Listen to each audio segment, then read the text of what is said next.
Hello beautiful people, in this episode I'm going to show you how I make Nsala soup. The fish is cleaned.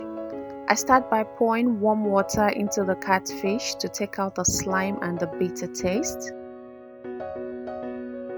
In a pot of water, I pour in the catfish and bring to a boil.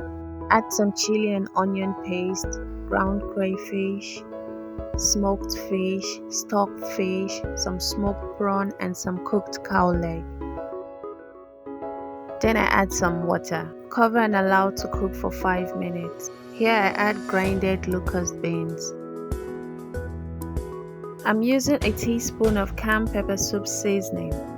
At this point I add some blended boiled yam which serves as thickener. Cover and allow to dissolve for 3 minutes. Then I add some Uziza leaf, gently mix, and a 1/4 teaspoon of salt. With canned pepper soup seasoning, you don't need to sauce for utazi, uda or nutmeg, and it's served.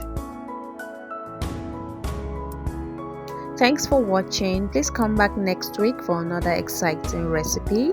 I'm Chef Annie Michael. If it tastes good, eat it.